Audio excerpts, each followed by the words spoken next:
Hi everyone, it's Nicola here from ArxangelRC, and now I'm going to review the GiYi G3-3D 3-axis gimbal for GoPro cameras. It's the upgrade edition. I have to be honest with you, the gimbal came in a very nice box with foam padding and a lot of gear in it. It's certainly more than I would have expected from something at this price point. Product link is in the description of the video if you're interested. Along with the gimbal you also get tube mounting arms, some bolts, a screw-on balancing weight, 3 sets of dampers, the pitch and yaw PVM cable, and an FTDI cable for connecting to a PC, possibly for firmware updates and or parameter adjustments. Overall, the gimbal looks very nice, it is very light and the cables are tucked away nicely. It has travel stoppers on every axis so you can't twist the wires too much and damage them. There on the right side you can see the PVM pitch and yaw control pins, and facing forward are the motor connections as well as the PC connection. There is a long power cable with an integrated voltage regulator coming out of the control board, but it does not have a connector, which makes it easier for users to install whatever will fit their systems best. Also keep in mind not to power it with anything over a 3S LiPo battery or you can damage the gimbal. All arms are connected via ball bearings to the motor, which improves the performance of this gimbal a lot. I honestly did not expect such quality for this price, and more to the point, my GoPro 3 Black Edition fits perfectly. Honestly, I had my doubts about the way the camera mounts to the gimbal, but it's solid as a rock, and with a perfect fit I can only expect good results. Look at that. Looks very good, and I only hope they make the appropriate adapters so other cameras of this type can also be mounted.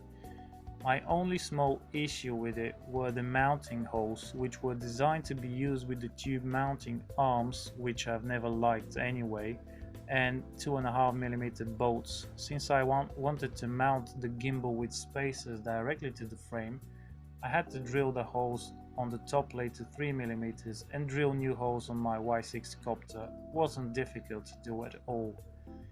So here it is, finally mounted to the copter. I have installed the JST connector on the power wires and prepared the 3S battery for first power up. Just in case you're wondering what that bolt is on the GoPro to the left side, it's for balance because the gimbal was hanging to the right a little, but balance is all good now.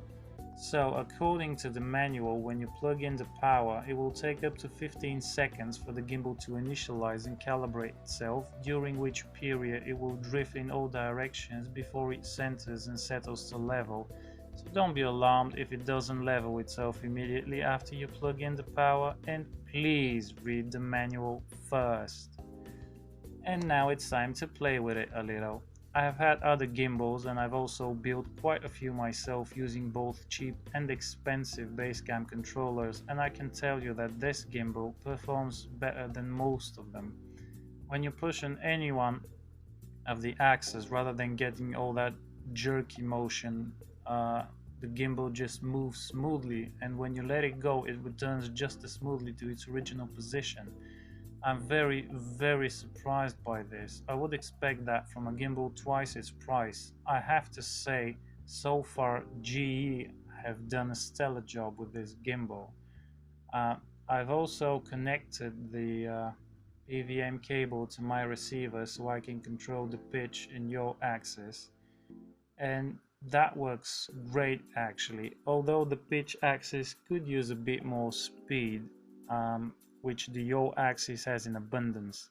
In any case, those controls work like a charm, and I expect I'll be very happy with how it performs in flight.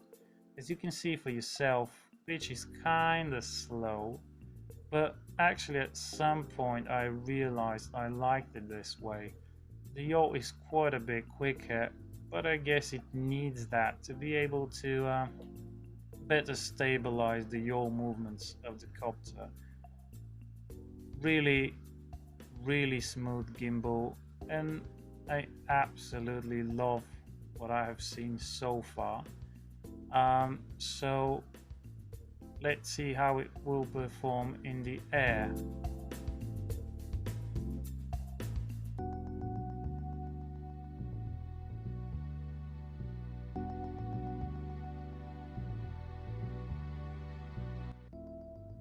So I mounted the gimbal on my Y6 copter, but it usually carries around 1.7 kilograms of camera and gimbal, so this gimbal was way too light for it, hence the weird shaking you can probably see in the video. I wasn't happy with that, but at least I got to play with the controls and they work pretty awesome, even with the shaking. The pitch axis can be rotated more than 90 degrees down, which could make it a bit more difficult to point it straight down unless you can limit the travel by adjusting the radio channel endpoints for that control.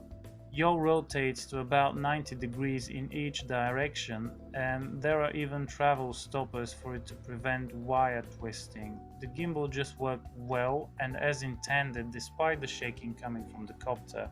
And in order to solve the shaking issue, next I built a new copter smaller than my Y6 specifically so I can test the gimbal. So 1 week later the new copter is ready, the gimbal mounted, and it is time to do some more flying. The gimbal works well mounted at the front of the copter as far as I can tell, but I'll have to take off from the table because I miscalculated the size of the L brace used to mount it and now it's hanging a bit low. I'll also have to land on the table, so it will be interesting. And away it goes. Yeah, it's much better with the proper size copter, no shaking and no vibrations. And I have to admit, the gimbal handles some pretty good shaking, and you can barely tell the copter is moving by looking at the GoPro footage. Actually, you can only tell it's moving because the props are moving up and down along the sides of the video screen. Like I said, and like you've already seen, this gimbal is very good for the money, and if you are on a budget, I would suggest you get it. Yeah, it doesn't have unlimited 360-degree yaw or even 360-degree yaw rotation, and it doesn't have an integrated video cable, but the latter can be added separately easily as there is enough space to plug it in the GoPro, even with it mounted in the gimbal. Top marks for this product. Good job, JiYi, or however you pronounce that name.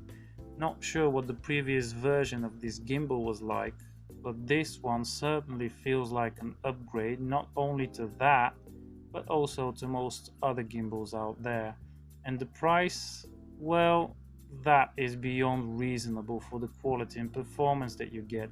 I challenge you to find a better performer under $80. And so, we come to the end of this review. Good luck and safe flying to all until we meet again.